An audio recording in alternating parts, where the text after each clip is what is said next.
عزیز طلباء و طالبات، دنیا کی ہر زبان کے ادب میں لفظ فطرت یعنی نیچر ایک خاص اہمیت رکھتا ہے۔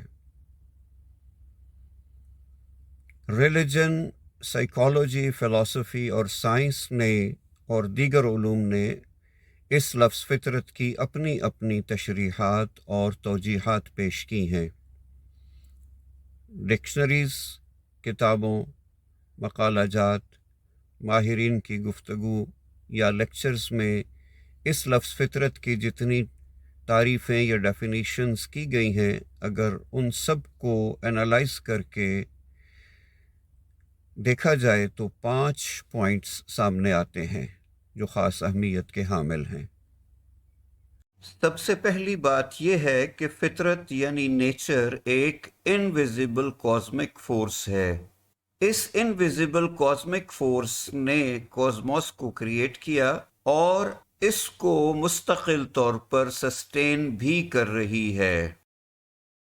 دنیا کے مذاہب کی اکثریت، خواہ وہ مذاہب جو ہیں وہ انسان نے بنائے ہوں خود یا وہ ریویلڈ ریلیجنز ہوں، یہ نقطہ نظر پایا جاتا ہے کہ کوئی نہ کوئی انویزیبل کائنات کے اندر فورس موجود ہے جو کائنات کے نظام کو سنبھالتی ہے اور اس کو مینٹین رکھتی ہے۔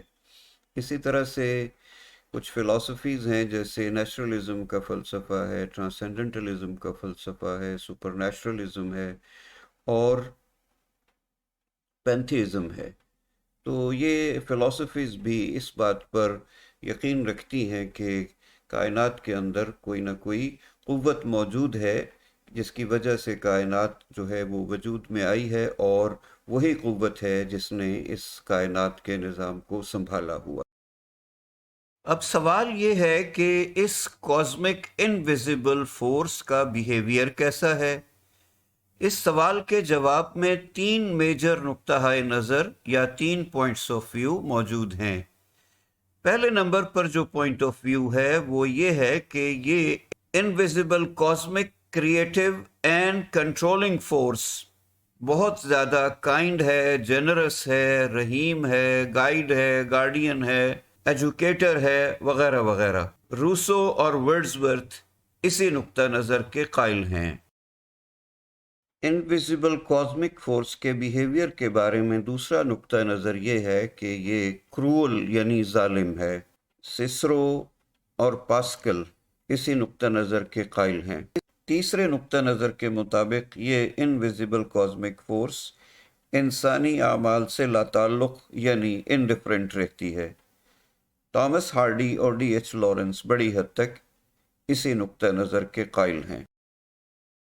فطرت کی دوسری جہت یا دوسرے معنی یا دوسری ڈائمنشن مینیفیسٹیشنز آف نیچر یعنی مظاہر فطرت ہیں۔ مظاہر فطرت میں ستارے، سیارے، زمین، درخت، پہاڑ، دریا، سمندر، ہوا، پرندے، یہ سب چیزیں شامل ہیں۔ ٹرانسینڈنٹلزم کے ماننے والے اور سپر نیچرلزم کے ماننے والے یہ نقطہ نظر رکھتے ہیں کہ مینیفیسٹیشنز آف نیچر در حقیقت جو انویزیبل کاسمک فورس ہے اس نے اپنی پہچان کے لیے پیدا کیے۔ یہیں سے آگے ایک فلسفی آف پینتھیزم ڈیولپ ہوتی ہے۔ پینتھیزم کیا ہے، اس کی وضاحت ایک الگ ویڈیو میں ہوگی۔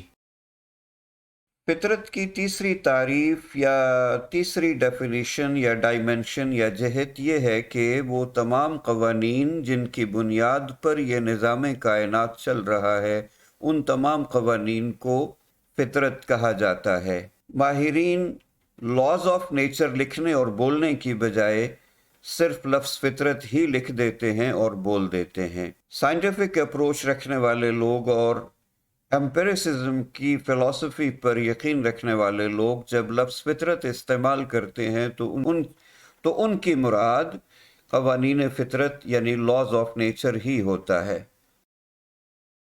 نیچر یعنی فطرت کا چوتھا معنی وہ تمام خواص اور صفات یعنی کوالٹیز اور ٹریٹس کا مجموعہ ہے جن کی وجہ سے ہر ایک چیز ہر دوسری چیز سے ڈفرینٹ، مختلف نظر آتی ہے اور اپنے اعمال میں، اپنی فنکشننگ میں منفرد ہے۔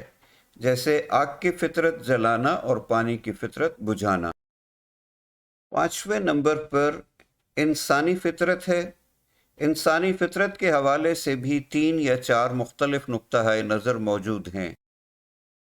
انسانی فطرت کے حوالے سے پہلا نقطہ نظر بائبل سے ماخوذ ہے۔ اس نقطہ نظر کے مطابق انسانی فطرت بنیادی طور پر ایول ہے۔ انسان پیدائشی طور پر گناہ گار ہے۔ انسان کی انیٹ ایول کو ایریڈیکیٹ یعنی ختم نہیں کیا جا سکتا۔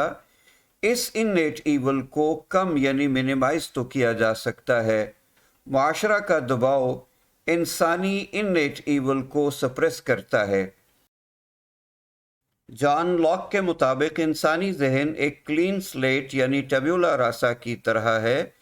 یہ ذہن ماحول اور معاشرہ کے مطابق ڈھل جاتا ہے اور اس طرح سے انسانی فطرت وجود میں آتی ہے۔ رومانٹسزم اور خاص طور پر روسو اور ورڈزورتھ کے مطابق انسانی فطرت بنیادی طور پر گڈ یعنی اچھی ہوتی ہے۔ معاشرہ انسانی فطرت کو ایول بنا دیتا ہے۔ اگر انسان کو معاشرہ سے دور لے جا کر قدرتی ماحول میں پلنے اور بڑھنے دیں، اسے قدرتی ماحول میں نشو و نما پانے دیں، تو اس کی انیٹ گڈنس ظاہر ہو جائے گی۔